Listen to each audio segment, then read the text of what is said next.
Yo, what is going on, guys? Flashverse here, and welcome back to another video on The Fly Season 8. And this will be my review and breakdown for The Fly Season 8 Episode 19, titled Negative Book 1. And just giving you guys my initial thoughts on the episode very quickly before I move into the breakdown itself and go more in detail with each of the scenes. I don't really know how to feel about this episode, to be completely honest. There's a lot of things I absolutely loved, and those things I loved were peak. They were really, really good.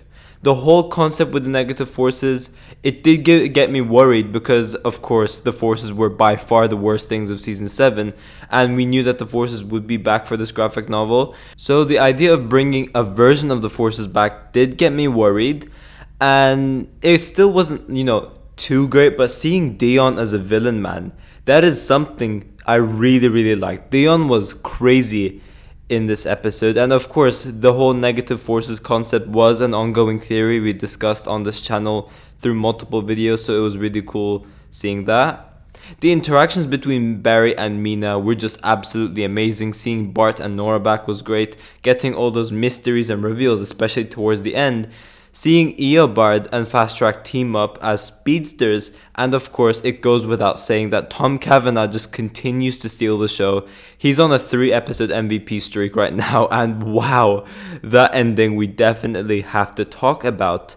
But despite me enjoying these moments, and I do acknowledge they are really, really peak moments, and one of the biggest WTF moments we've probably seen on the show, especially that ending, there's a lot of stuff I really did not like about this episode, and that has to do with Cecile's storyline, which heavily brought down the episode for me. I could not care less about the storyline one bit. I don't know why they feel so entitled to make Cecile a vigilante all of a sudden. I just hate it. I don't want to see this, and fair enough for those who enjoyed this storyline. I'm happy for you. I wish I could enjoy it as well. But I think the majority would agree with me when I say no one asked for this. Absolutely no one asked for this. And they could do so many better storylines with Cecile, like they did in Season 5, where she essentially filled in for Joe. And she's been a great character when she took Joe's place. And of course, seeing her doing some court stuff and all of that. Those are interesting stuff, but I do not want to see her becoming a vigilante. There is no point of it. It's so unnecessary. And even having a leveled up hero as well now. You do not need this. I don't know why they did it, but I absolutely hate it. I don't want to see it. But yeah, that portion of the episode I really, really disliked. And it was just mostly with the Cecile stuff. Now, nothing against the actress or her portrayal of this character, because she is very, very talented and definitely one of the better actors on the show. It's just what they're doing with this character I just don't like, and I'm trying to understand why they did this, but I just cannot find the reasoning. And if they do have a reasoning for it, then it's probably a stupid one, because you do not need this at all. But yeah, we now have Cecile being a vigilante, and it seems like she's going to go out in the field, which sucks, and I'm very worried. I'm very, very worried.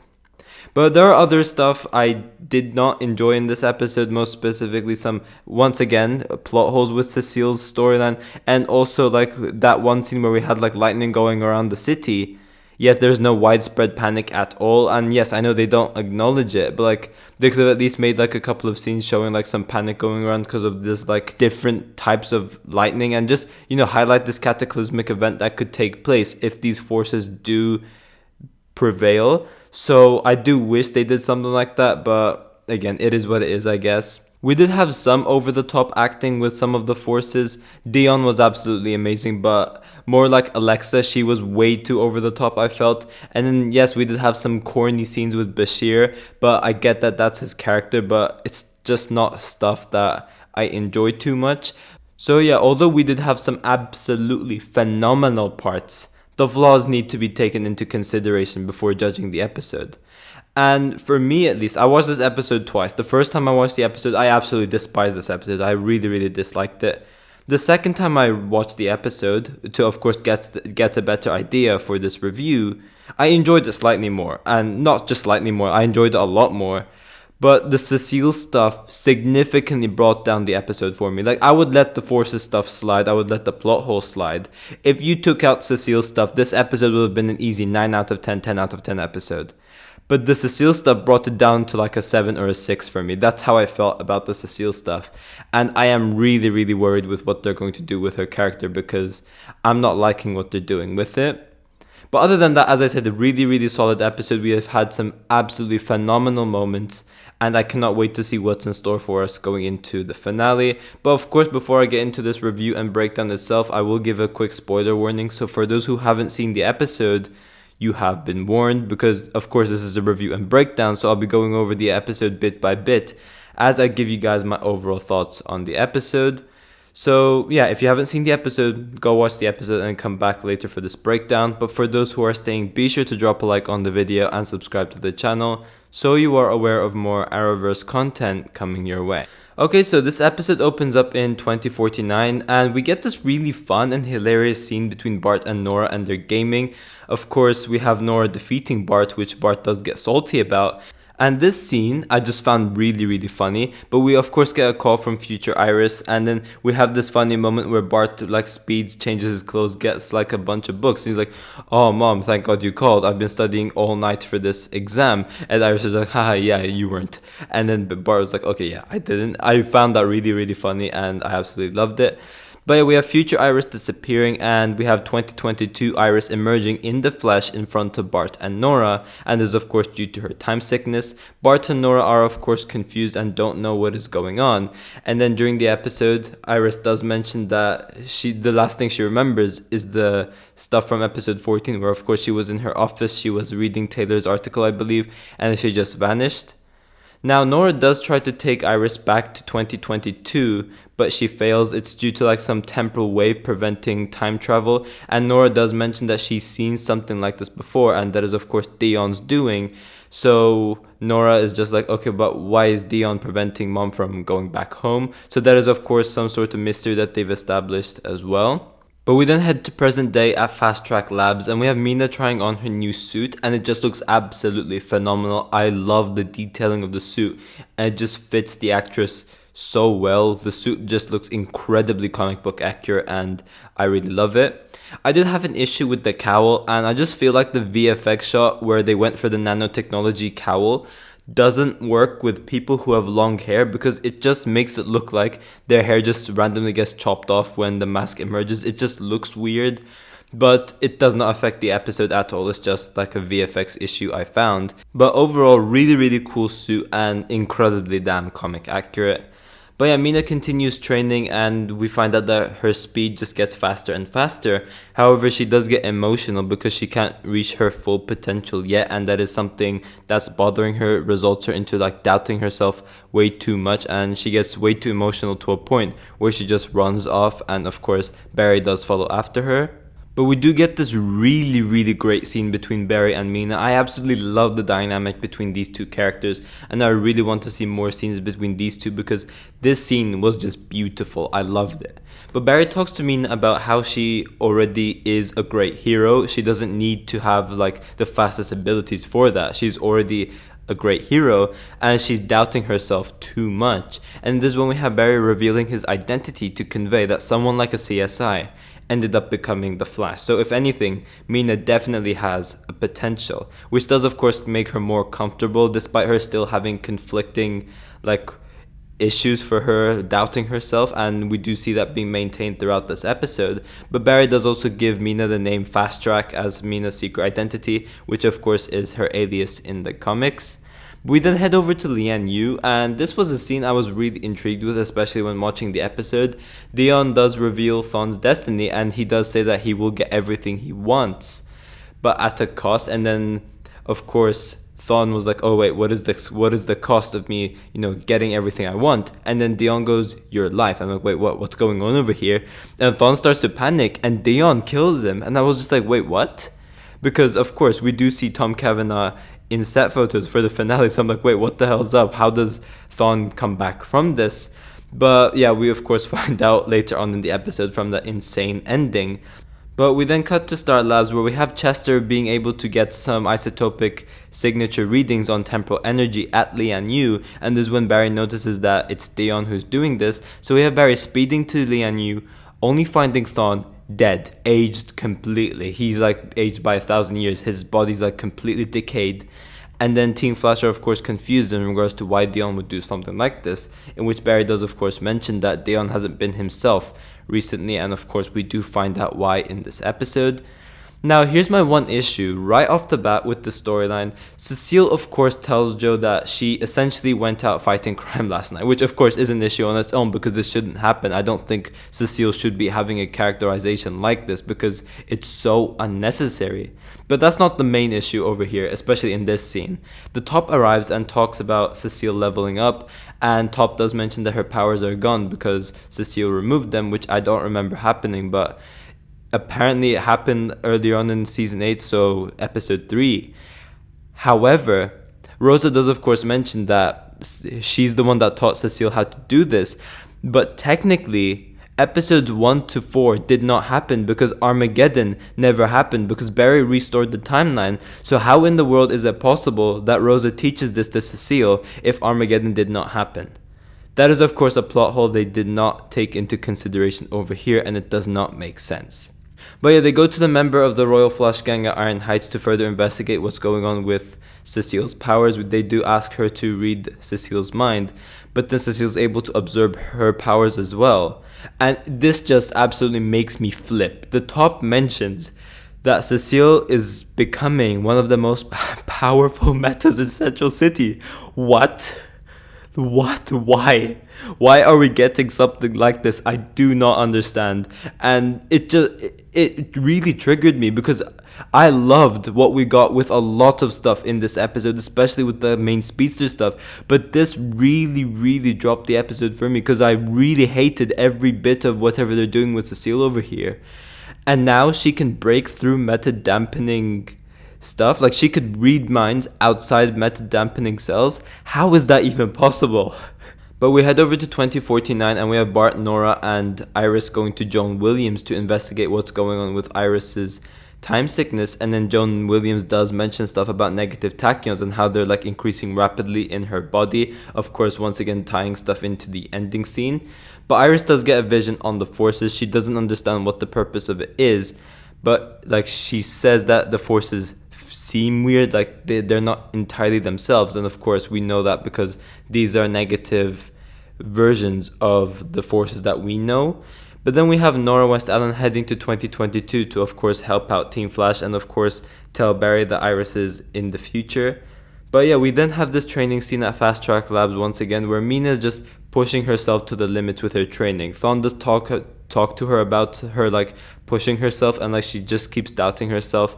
It was a really great scene between Mina and Thawne. And we then have the negative forces arriving to kill Thawne because they do mention that Thawne's presence makes them weaker, and they're of course trying to control over the positive forces, so they're trying to assert dominance essentially. But Mina tries to protect Thawne. She of course tries running Thawne out, but that is before Theon freezes them, so they're stood still. And we get this really sick scene highlighting how much more powerful Barry is, how much more leveled up he's become, where he's able to break out of Theon's freeze and he just explodes in lightning. It gave me chills.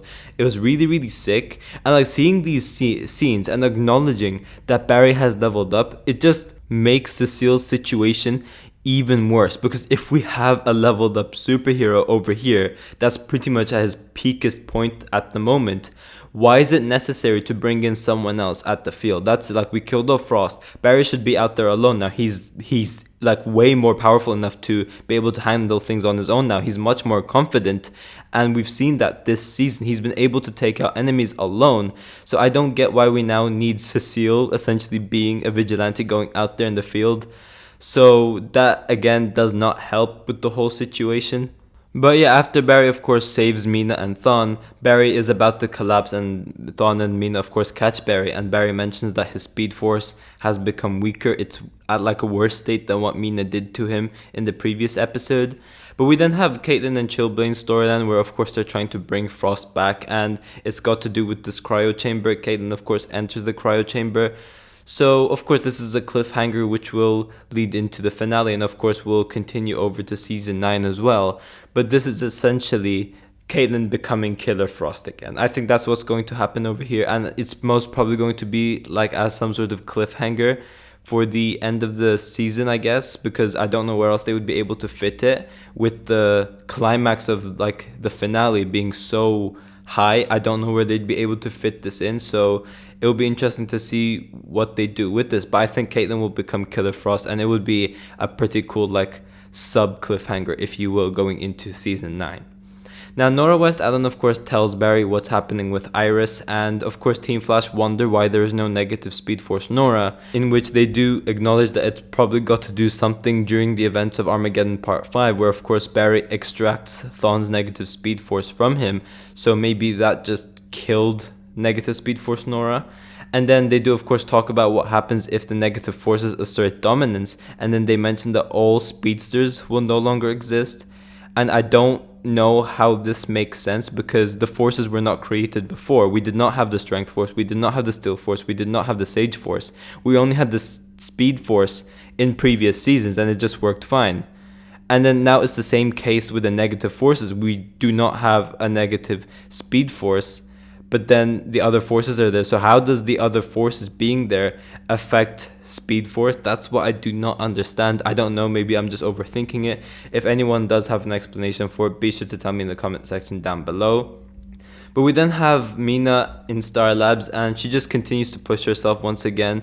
And we have this another great scene between Eobard and Mina, where Mina talks about how all of this was meant to be Eobard's dream. She never wanted to be a speedster. This was all meant to be for Thawne. And then Thawne says like his dream is living through her, essentially, because now she's a speedster. And it's just really so sweet and so nice to get these scenes with Eobard Thawne of all people. And Matt Letcher did an incredible job in this role. We're definitely going to see him more, and he's definitely going to be a villain going forward. Despite him quote unquote dying in this episode, we know he's going to be back eventually. Otherwise, the whole story of the Flash and the Reverse Flash, it will not make sense if he doesn't come back. So we know he's definitely going to come back. But for now, having this version of Matt Letcher's Eobard Thawne was something I really loved. But yeah, of course, Mina does wish that they could both share this experience of being a speedster, in which Barry does mention that they could indeed share this experience, and Barry does teach Mina how to do it. So we get this really cool scene at Fast Track Labs where we of course have the lightning process getting started, and at the start Mina can't do it. She can't share her speed at the first time, and then Barry does essentially tell Mina to make it feel like she's sharing a part of herself to Eobard, and of course use their love connection so that they don't get corrupted by the negative Speed Force. And then Thawne gets his powers, and he does get the Reverse Flash Ring as well, which I thought was really sick and I absolutely loved. Now, this bit I just don't want to talk about because it's just going to trigger me even more. But we have Chester, Allegra, and Cecile facing off against negative forces, and then Bashir just perfectly sums this scene up. Is this like the B team? Are you kidding me? It was absolutely terrible. I don't even want to talk about it because of how bad it was. It was way too over-the-top acting from some characters, especially from Alexa, and we had some corny and cheesy dialogues with Bashir, which, again, I said in the intro, I get that that's his character, but it does get annoying. Dion was absolutely phenomenal. I really love Dion, however. But Cecile's out there as a vigilante again, and to make things even worse, now Chester's out there in the field, and I just don't understand why. It's unnecessary. It doesn't need to happen. But they're just forcing this, and I just don't like it. And to be completely honest, I'm saying this in all honesty, Allegra being out there in the field works. I don't mind that. I do not mind that. She's had experience before. She has some really cool powers, in which Cecile does have cool powers as well. But Allegra at least has some experience. We've seen her fight in season 6. But Cecile only just started going out there in the field, and she's risking her life already, which does not make sense. Allegra being out there does make sense, and ironically enough, Allegra's scenes were by far the better bits in regards to the negative forces versus Team Flash B, if you will. It's just the way she walks around with her hands in the open does really bother me, but her bits were definitely the best of the bunch in terms of the forces facing off against those three. Now, of course, the forces do mop the floor with those three, in which the Flash then confronts the negative forces, and then I can't remember who it was, I'm pretty sure it was Bashir saying, it's 3 versus 1, you can't do anything. And then Barry does, of course, bring in his reinforcements, which are Mina, Dawan, and the Reverse Flash, and they joined, and it was a really, really sick moment. I absolutely loved it. I got chills. Seeing Thawne in the old Reverse Flash suit was something I really liked as well, and just having Matt Letcher wearing that costume as well, it was absolutely beautiful. We had this really cool fight scene between the speedsters and the forces. I really liked the range of abilities Barry used. I loved how we got that flash time effect when Barry talked about their plan in super speed. Loved all of that. And of course, as Barry begins to gain enough velocity by running across the city, Mina and the Reverse Flash do distract the forces, and while that is happening, in 2049, Iris gets more visions, eventually finding out what the sacrifice Dion was talking about was on, and it was not Thawne, but it was actually herself, which was such an insane twist. I lost my mind when we ended up getting that ending scene. As Barry threw lightning, Dion pulls out Iris, and pretty much Barry shoots Iris with lightning, killing her. Although we know Iris isn't dead, we know Iris is coming back for next week's episode. That is 100% confirmed already. This was such a sick moment. My jaw dropped. And just the thing that makes this even more shocking is that essentially Barry killed Iris, because it's Barry's lightning that killed Iris. So seeing Barry absolutely guilt trip about this in next week's episode is going to be so interesting to watch. And I'm really interested to see Barry's change in character because of Iris's death. That's going to be something really interesting. But yeah, we then have the negative still force particles transferring to Matt Letcher's Eobard Thawne, and he's in immense pain. His body starts crackling and all that. He starts charging with red lightning. And I'm like, okay, fine, he's getting his memories back and he's going to become a villain now. But this is when we have Welzebard ripping out Letcher's face, revealing himself with his powers back. He's like, thanks for the resurrection, Flash. Blew my mind. This, of course, was an Easter egg to the shot from the Flash Rebirth comics. But this was such an insane ending. I got chills, and it's definitely one of the biggest WTF moments of the show by far. It was crazy to see, and I cannot wait to see where things go in the finale. This was such an insane cliffhanger, and I really loved this bit. But yeah, guys, thanks for watching. If you guys have enjoyed the video, please give a like and subscribe. Be sure to tell me in the comment section down below if you guys enjoyed this episode. I'm interested to see all of your thoughts towards all of this as well. And yeah, I will see you guys in my next video.